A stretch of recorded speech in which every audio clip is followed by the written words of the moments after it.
বন্ধুরা, আপনারা দেখছেন পূর্ণ ব্রহ্মজ্ঞান ইউটিউব চ্যানেল। আমি চন্দন মুখার্জি আপনাদের সঙ্গে। আজকে আমরা যে বিষয় নিয়ে আলোচনা করব, আশা করি সবাই থাম্বনেল আর টাইটেল দেখেই বুঝতে পেরে গেছেন আজকের আলোচনার বিষয়টা কি।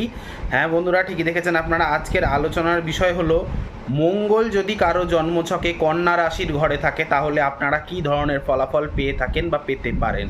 ছোট ভিডিওটাকে বিনা স্কিপ করে শেষ পর্যন্ত ধৈর্য সহকারে দেখবেন, তাহলেই কিন্তু পুরো বুঝতে পারবেন, নইলে বুঝতে পারবেন না। দেখুন, মঙ্গল কন্যা রাশিতে বসে, মানে এই যে ট্রানজিট চলছে, সেই ট্রানজিটের কথা আমি বলছি না। আমি বলছি আপনার লগ্ন কুণ্ডলী অর্থাৎ D1 চার্টে মঙ্গল যদি কন্যা রাশির ঘরে একা বসে থাকে, কেউ সঙ্গে নেই, কারো কোনো দৃষ্টি নেই, তাহলে ভিডিওতে বলা বেশিরভাগ তথ্যই আপনার সাথে খাটবে, নইলে খাটবে না। এবারে দেখুন, অনেকের এটা বলবেন যে দাদা মঙ্গল কি করে সবার এক হতে পারে, কারোর লগ্ন সাপেক্ষে দ্বিতীয়, কারোর লগ্ন সাপেক্ষে পঞ্চম। আমি সেই জন্যই তো বলছি যে সবার ক্ষেত্রে খাটবে না, তবে একটা বেসিক জিনিস আমি বলবো, বেসিক জিনিস যেগুলো খাটতে বাধ্য, যেগুলো আপনারা যে কোনো ক্লাসিক্যাল বুকস পড়লেও আপনারা সেই একই জিনিস দেখতে পাবেন। তো দেখুন, এই মঙ্গল হচ্ছে কালপুরুষ কুণ্ডলীর লগ্নপতি এবং অষ্টমপতি। সে কোথায় বসলো? কন্যা রাশির ঘরে, অর্থাৎ ষষ্ঠভাবে। এই কন্যা রাশির ঘর থেকে কি বিচার করা হয়? রোগ, ঋণ, রিপু, কোর্ট কেস কাচারি, মামা ঘর। তাহলে মঙ্গলের মতন একটা প্ল্যানেট যে কিনা লগ্ন এবং অষ্টমপতি হয়ে যখন মানে কন্যা রাশির ঘরে গিয়ে বসলো, তাহলে আপনাকে জানতে হবে সেই ব্যক্তির প্রচুর পরিমাণ শত্রু থাকবে। মিলিয়ে নেবেন, প্রচুর পরিমাণ শত্রু থাকবে, বিশেষ করে মামা ঘর রিলেটেড। মামাদের সঙ্গেও কিন্তু সম্পর্ক ভালো নাও থাকতে পারে যাদের কিনা কন্যা রাশিতে মঙ্গল গ্রহটি বসে রয়েছে, বা মামাদের সঙ্গে কোনো জমি জমা নিয়ে কোর্ট কেস কাছারি। কেন? মঙ্গল হচ্ছে জমি জমার কারক, এটা জেনে রাখবেন। মঙ্গল হচ্ছে জমি জমার কারক গ্রহ, এবং মঙ্গল ষষ্ঠভাবে বসে রয়েছে কালপুরুষ রাশি কুণ্ডলিতে। সুতরাং মানে জমি জমার কারণে বা মানে ঘর বাড়ি করার কারণে প্রচুর পরিমাণ ঋণ বা লোন হতে পারে, এই জিনিসটা মাথায় রাখবেন।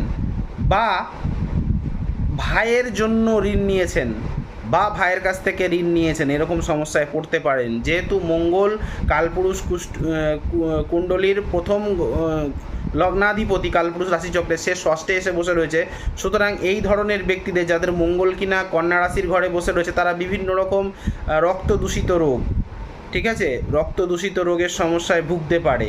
এই কথাগুলি মিলিয়ে নেবেন। হজমের ডাইজেস্টিভ ইস্যুস হতে পারে, প্যানক্রিয়াস প্রবলেম হতে পারে, এগুলো কিন্তু মিলিয়ে নেবেন। আর আমাকে কমেন্ট সেকশানে বলে বলে জানাবেন দাদা আপনি ঠিকই বলছেন। যারা ঘর বাড়ি বা ফ্ল্যাট হোক, জমি বাড়ি কিনবার জন্য তাদের অনেক টাকা লোন হয়ে গেছে, তারা আমাকে কমেন্ট সেকশানে জানাবেন। যাদের মামা বাড়িতে শত্রুতা হয়ে গেছে, মামাদের সাথে কোর্ট কেস খামারি চলছে, তারা আমাকে কমেন্ট সেকশানে জানাবেন, আমি খুশি হব, কারণ প্রেডিকশানগুলো এইভাবেই করি। এবং দেখুন, এই মঙ্গল কন্যা রাশির ঘরেতে যাদের বসে রয়েছে, অবশ্যই দেখুন একটা কথা আপনারা জেনে রাখবেন, শত্রু ঘরে মানে নেগেটিভ প্ল্যানেট, নেগেটিভ হাউসে নেগেটিভ প্ল্যানেট ভালো ফল দেয়। কিরম ভালো? মানে যে কোনো বিপদ থেকে আপনাকে উদ্ধার করে দেবে। যে কোনো বিপদে আপনি পড়বেন, তারপর তো উদ্ধার করবে, প্রথমে তো পড়তে হবে। সুতরাং মঙ্গল যাদের জন্মছকে কন্যা রাশির ঘরে বসে রয়েছে, তারা কিন্তু মঙ্গলের যে কোনো দশা মহাদশা খারাপ কোনো গোচরে অতি অবশ্যই বিপদে পড়তে পারেন, এই কথাটা মাথায় রাখবেন। এবং মঙ্গল ষষ্ঠভাবে ব্লাড প্রেশার রিলেটেড প্রবলেম, ঠিক আছে। আর কি হতে পারে? রক্তপাত, নাক দিয়ে রক্তপাত, মানে রক্তপাতজনিত কোনো প্রবলেম এরকম হতে পারে। আর যাদের কি না এই মঙ্গল কন্যা রাশির ঘরে বসে রয়েছে এবং তার তিনটে দৃষ্টি হবে, একটা দৃষ্টি পড়ছে সোদা ধনু রাশির ঘরে, একটা পড়বে সপ্তম দৃষ্টি পড়ছে, সেটা হচ্ছে মিনে, এবং অষ্টম দৃষ্টিটা নিজের হাউসে পড়ছে, যেটা কিনা মেষে। তাহলে এই কন্যায় যাদের মঙ্গল বসে রয়েছে, তাদের প্রথম চতুর্থ দৃষ্টিটা পড়ছে কোথায়? ধনু রাশির ঘর, যেটা মিত্র ঘর। কিন্তু মঙ্গল যে কন্যায় বসলো, এই কন্যার ভাবটা কি? পৃথ্বীতত্ত্ব। আর কে এসে বসলো? না মঙ্গল, অগ্নিতত্ত্বের প্ল্যানেট এসে বসলো। তাহলে মঙ্গল কখনো কন্যা রাশির ঘরে ভালো ফল দেবে না। হ্যাঁ, বিপদে প্রচুর পরিমাণে পড়বেন, বিপদ থেকে উদ্ধারটা অতি অবশ্যই করবে, সেটা ঠিক আছে। কিন্তু আমি দেখেছি এই মঙ্গল যাদের কন্যা রাশির ঘরে থাকে, তাদের চতুর্থ দৃষ্টিটা কালপুরুষ রাশিচক্রের নবম ভাব ধনু রাশির ঘরে পড়ার জন্য বাবা কিংবা বাবার সাইডে, অর্থাৎ বাবার চেয়ে বড় জেঠু হতে পারে, ঠাকুরদাদা হতে পারে, এই ধরনের ব্যক্তি, অর্থাৎ বাড়ির সিনিয়র সিটিজেনদের সঙ্গে কিন্তু ব্যবহার ভালো থাকবে না, কেন মঙ্গলের একটা আমিত্ব এবং বাবার ওপর আমিত্ব বা জোর খাটাবার চেষ্টা করবে। বাবার চেয়ে বড় যারা, বিশেষ করে ঠাকুরদা, তাদের ওপর একটা মানে একটা জোর খাটাবার চেষ্টা করবে, এইটা করো না, যেই কারণে কিন্তু এদের একটা বচসা বাঁধে। স্বাভাবিকভাবে আপনারা আমাকে কমেন্ট সেকশানে জানাবেন, হ্যাঁ দাদা আমার সাথে বাবা জমতে চায় না, আমাকে জানাবেন, আমি খুশি হব তাতে। এবং এই মঙ্গলের সপ্তম দৃষ্টি কোথায় পড়ছে না, সেই মোক্ষের ঘরে, কালপুরুষ রাশিচক্রের দ্বাদশ হাউসে মীন রাশির ঘরে। এবং যতই মীন রাশির ঘরটা বৃহস্পতির ঘর মিত্র হোক না কেন, ওটা হচ্ছে ত্যাগের ঘর। তাহলে মঙ্গলের দৃষ্টি, সপ্তম দৃষ্টিটা এখানে খুব একটা ভালো রেজাল্ট দেবে না। আর একটা কথা, যে জিনিসটা আমি মানে বলতে যাচ্ছিলাম, সেই জিনিসটা ভুলে গেছিলাম, এখন মনে পড়েছে। মঙ্গল যে সমস্ত মেয়ে বা জাতিকার জন্মছকে, কেন জাতিকা বললাম কথাটা, কারণ জাতিকাদের ক্ষেত্রে বলা হয় মঙ্গল হচ্ছে হাজব্যান্ড কারক গ্রহ, পতির গ্রহ, পতি কারক গ্রহ।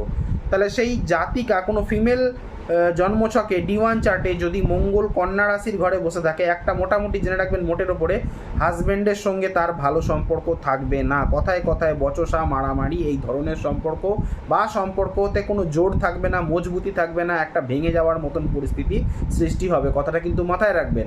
এবং যেটা বলছিলাম, মঙ্গল যখন কন্যা রাশির ঘরেতে বসা থাকবে, তার যে অষ্টম দৃষ্টিটা সবসময় খারাপ হয়, কিন্তু এই অষ্টম দৃষ্টিটা পড়ছে মঙ্গলের নিজ ক্ষেত্রে, মেষের ক্ষেত্রে।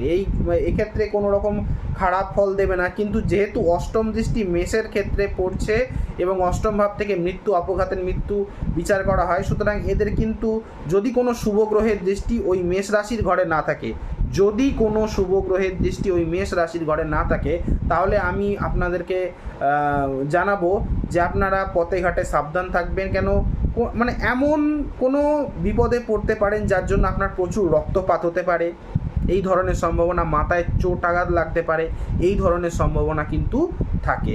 ভিডিও ভালো লেগে থাকলে লাইক করবেন, কমেন্ট করবেন, বেশি বেশি করে শেয়ার করবেন। চ্যানেলটিতে নতুন হয়ে থাকলে সাবস্ক্রাইব বাটনটা প্রেস করে নোটিফিকেশানে গিয়ে অলে গিয়ে অন দেওয়াবেন, যার ফলে আমার তৈরি ভিডিও বেরোতেই সবার প্রথম আপনারা পাবেন। এবং আমাকে দিয়ে যদি কোনো কুষ্টি বিচার করাতে চান বা হস্তরেখা বিচার করাতে চান, স্ক্রিনে দেওয়া নাম্বারে কল বা হোয়াটসঅ্যাপ করে যোগাযোগ করতে পারেন। আমার নাম্বারটা হলো 8697429744। আরেকবার বলছি 8697429744।